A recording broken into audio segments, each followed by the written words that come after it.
Hi friends, welcome to our channel City Samayal. என்னோட video பார்த்து எனக்கு சப்போர்ட் பண்ண எல்லா நண்பர்களுக்குமே ரொம்ப நன்றிங்க. நான் செய்கிற ரெசிபி உங்களுக்கு பிடிச்சிருந்துச்சுன்னா மறக்காமல் சேனலை சப்ஸ்கிரைப் பண்ணுங்கள். இன்றைக்கி நாம் பார்க்க போகிற ஒரு ரெசிபி இட்டாலியன் ரெசிபி தாங்க. Spicy pasta.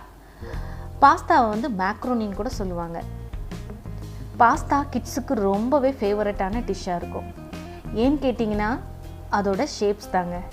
டியூப் மாதிரியான ஷேப்பில் இருக்கும், ஸ்பைரல் மாதிரி இருக்கும், ஹாஃப் சர்க்கிளாக இருக்கும். ஸோ கிட்ஸ் அதை ரொம்பவே லைக் பண்ணுவாங்க.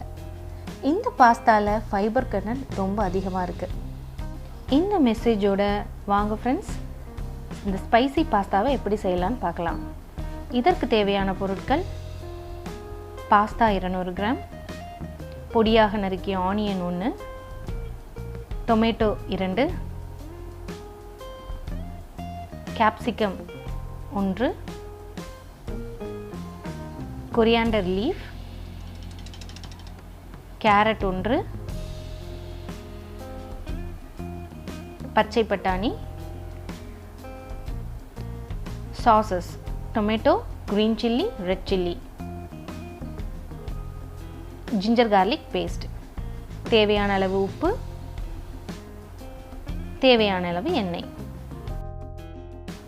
ஒரு பேன் எடுத்து அதில் பாஸ்தா வேக வைக்கிறதுக்கு தேவையான தண்ணி எடுத்து நல்லா பாயில் பண்ணிக்கோங்க.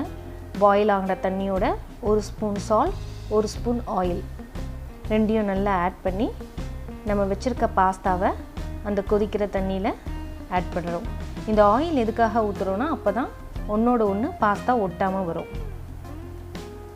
இந்த பாஸ்தா 3/4 பாகம் தாங்க வேகணும், ரொம்ப வெந்துச்சுன்னா குழஞ்சிரும். ஸோ இந்த மாதிரி இருக்கிற ஸ்டேஜில் எடுத்துருங்க. ஸோ தண்ணியை நல்லா ஃபில்டர் பண்ணி தனியாக எடுத்து வச்சுக்கோங்க. இன்னொரு பேனில் 2 ஸ்பூன் அளவு ஆயில் ஊற்றி அதோடவே இஞ்சி பூண்டு பேஸ்ட் போட்டு அந்த இஞ்சி பூண்டு பேஸ்ட்டோட பச்சை வாசனை போகிற அளவுக்கு ஃப்ரை பண்ணிக்கோங்க. கூடவே ஆனியன், கூடவே டொமேட்டோ, இது ரெண்டையும் நல்லா வதக்கிக்கோங்க. 1 கப் அளவு கேரட், பச்சை பட்டாணி, குடைமிளகாய்.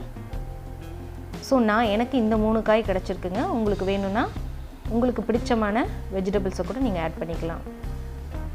இது 3மே நல்லா ஒன்று சேர கலந்து விட்டு இந்த வெஜிடபிள்ஸ்லாம் கொஞ்சம் நல்லா வேகணும். ஸோ நம்ம கொஞ்ச நேரம் ஒரு லிட் போட்டு அதை க்ளோஸ் பண்ணி வேக வைக்கலாம். ஸோ நல்லா வெந்துருச்சு காயெல்லாம். அது கூடவே green chilli sauce, red chilli sauce and tomato ketchup. So இது 3யுமே ஆட் பண்ணி நல்லா கிளறி விடணுங்க. ஸோ நல்லா ஒன்று சேர்ந்து கிளறின உடனே நம்ம தனியாக பாயில் பண்ணி வச்ச பாஸ்தாவை இதோட ஆட் பண்ணணும். ஸோ ரொம்ப நீங்கள் கிளறினீங்கன்னா பாஸ்தா உடையிறதுக்கான வாய்ப்பு இருக்குது. அதனால தான் நான் 3/4 பாகம் வேக வச்சுக்கிட்டேன். ஸோ இந்த ஹீட்லேயே இன்னும் பாஸ்தா கொஞ்சம் நல்லாவே குக் ஆகும். இதோடவே ஃபைனலாக ஸ்டவ்வை ஆஃப் பண்ணிவிட்டு கார்னிஷிங்காகவும் டேஸ்ட்டுக்காகவும் நம்ம இந்த பெப்பர் பவுடரை மேலே ஸ்ப்ரிங்கிள் பண்ணி விடுறோம்.